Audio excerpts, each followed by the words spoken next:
Hello, everyone. I am so excited to be here today with Megan Fanale, who's my dear friend at Ability. Great partnership with Ability. We'll talk about that in a little bit. But Megan, please introduce yourself and let's dive into this. Yeah, thanks, Bobby. And I'm so thrilled to be asked to join your conversation because it's such an important one on respect in the workplace. My name is Megan Fanale. I have the wonderful honor of leading operations as the COO of Ability. We do leadership and development, but how we do it is unique through team-based competitive business simulations or video games. So I get to tell people I have the best job in the world. I get to sell video games into Fortune 500s to create better leaders in the world. And it's a pretty great thing to wake up and do every single day. I love it. And it's such an honor to be a certified facilitator with ability simulations. And, the tie in for me, Megan, as I was thinking about this, is I think the way we go about it is we really respect the different stakeholders in a corporate learning Mhm. environment. So let's keep that in mind as we dive in. So let's start with my opening question. How do you define respect in the workplace?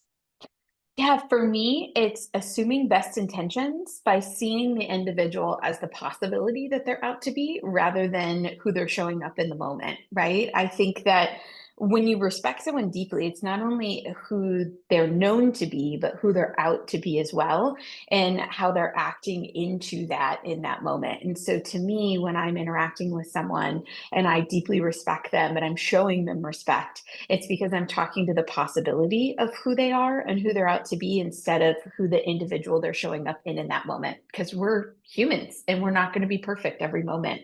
And how do we help one another achieve that possibility of who we're out to be?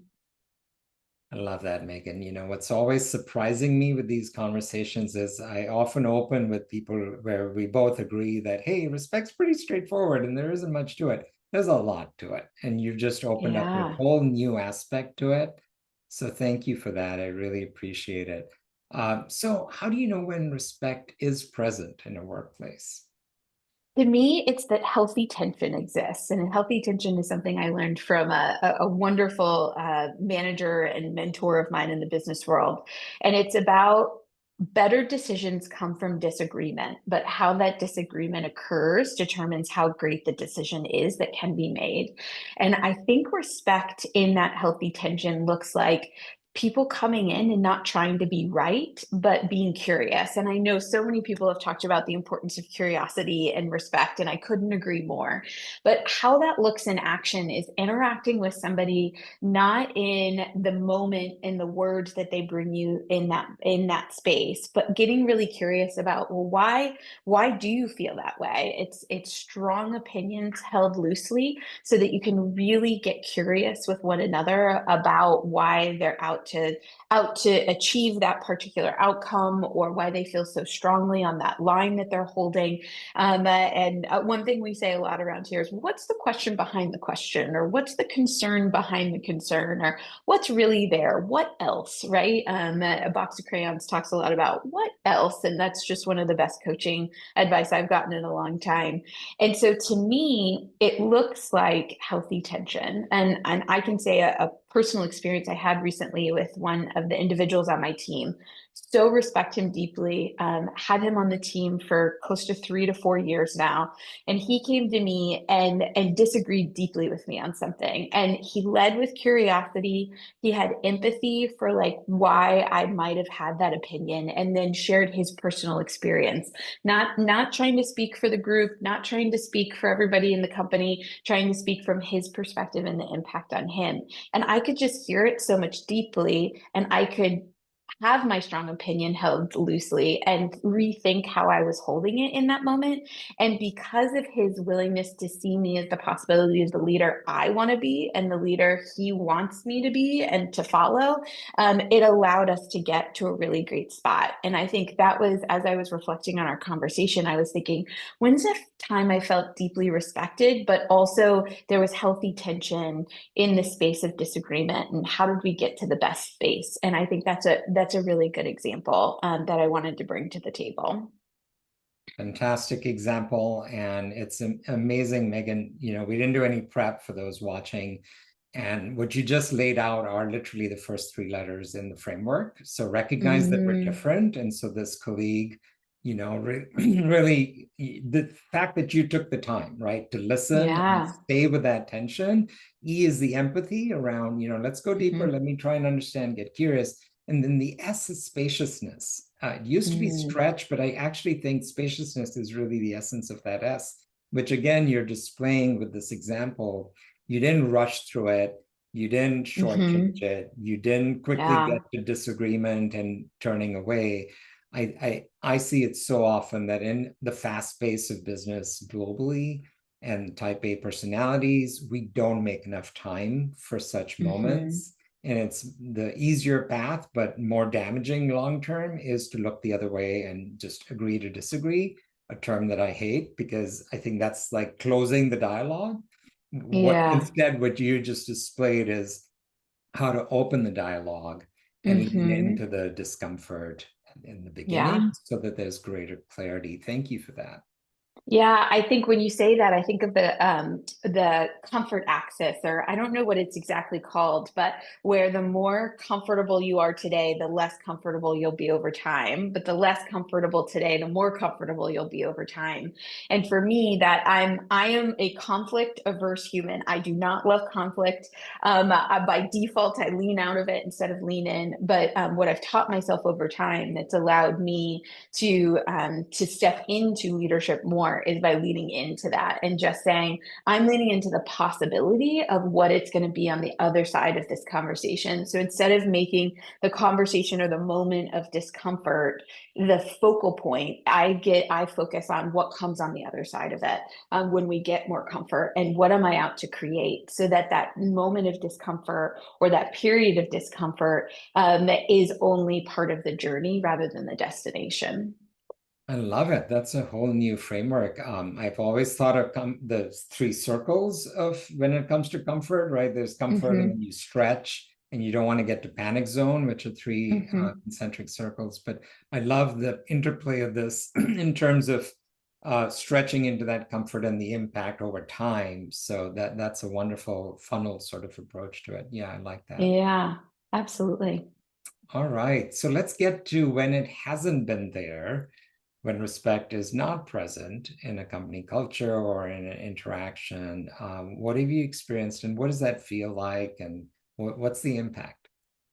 Yeah, about a year ago, one of the people on our team shared this wonderful blog post around anger in the workplace, and what does it look like and what does it feel like, and it was really interesting because it talked about hot anger and cold anger, and hot anger is reactive and hot anger is outwardly expressed, whereas cold anger is fear driven and it causes you to withdraw, and I think that it can look like either of those things, right? I think when individuals don't feel respected and there's a missing need there, there's either anger on the surface or anger underneath. And both options, however that person displays it, some people display both, some only one or the other. But what's there without being able to deal with that because the tension has gone from healthy to unhealthy, and instead of that respect in the process of finding the best outcome, there's a feeling of disrespect that's breaking down the tension and not allowing us to get to the best places. And I think that anger breaks down the fun of what you get to do on a daily basis, the productivity, ultimately the trust, and sometimes the person who outwardly expresses breaks down the trust of the other person.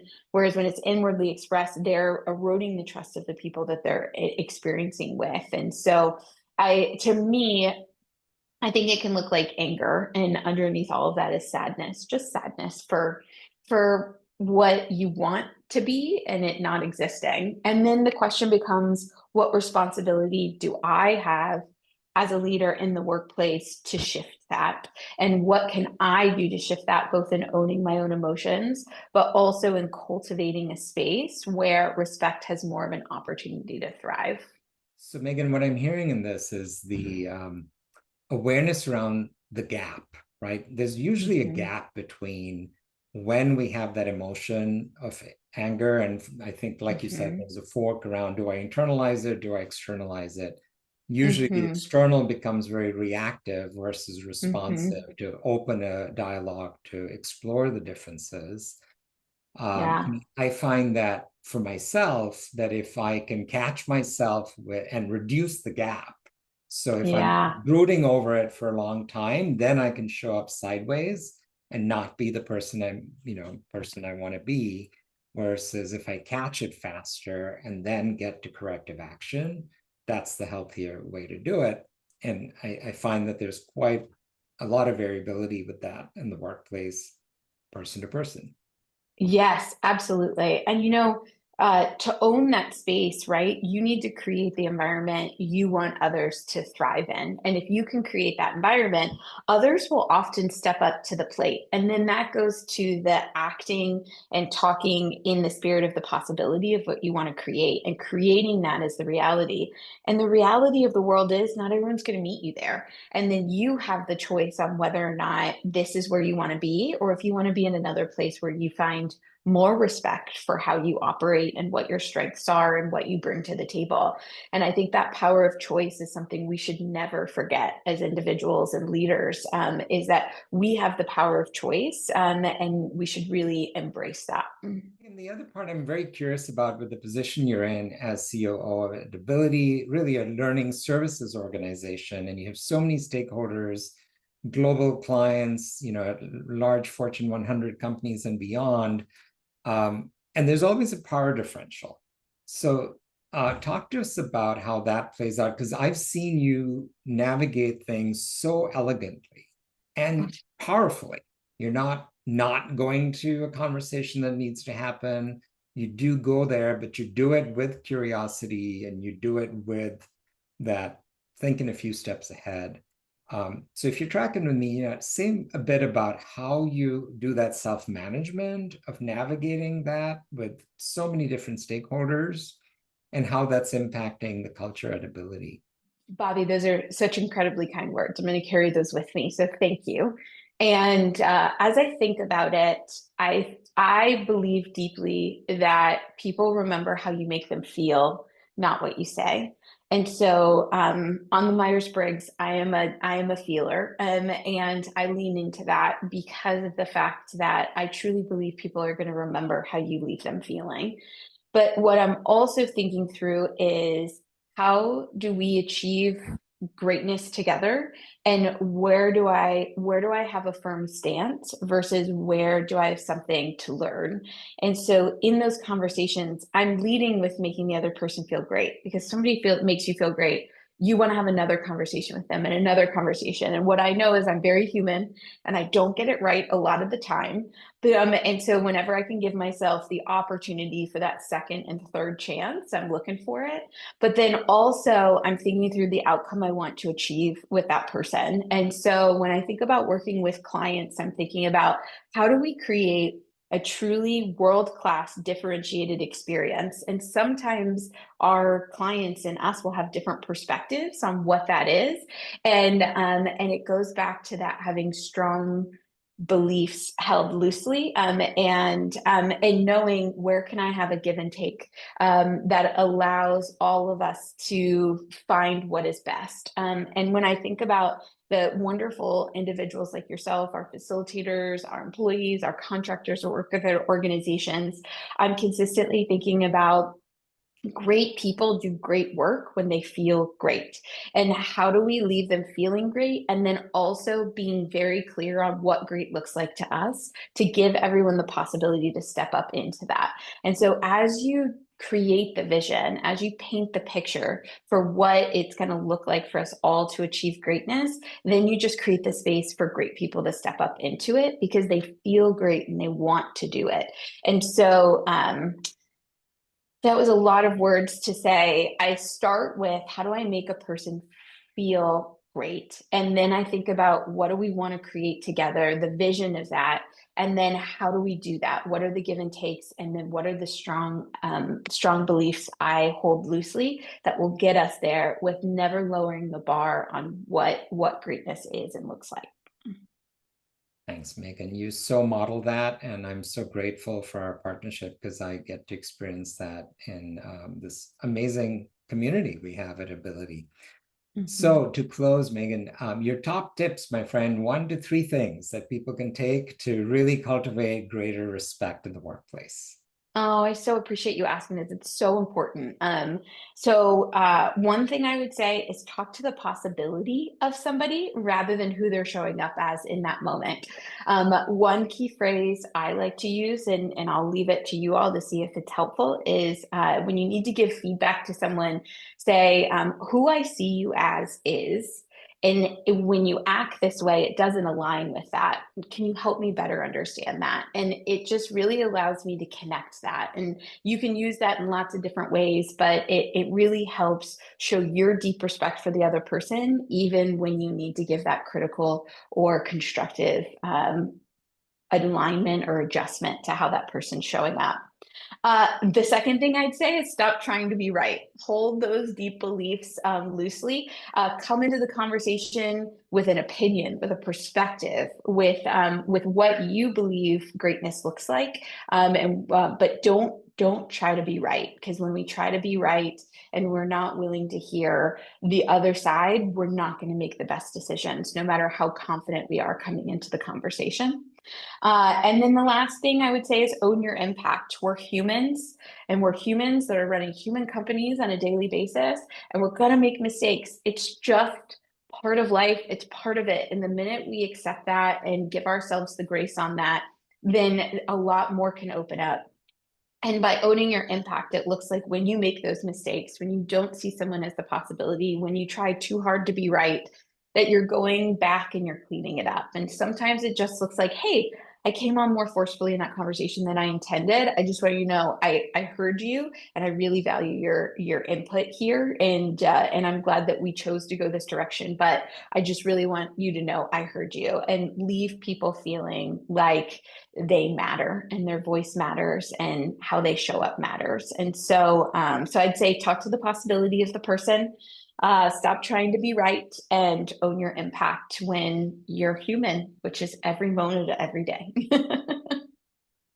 Wow, Megan, so powerful. It's been such an honor. Thank you so much for being a guest. I would love to have you back sometime in the future. Thank you and have a great day. Thank you, Bobby.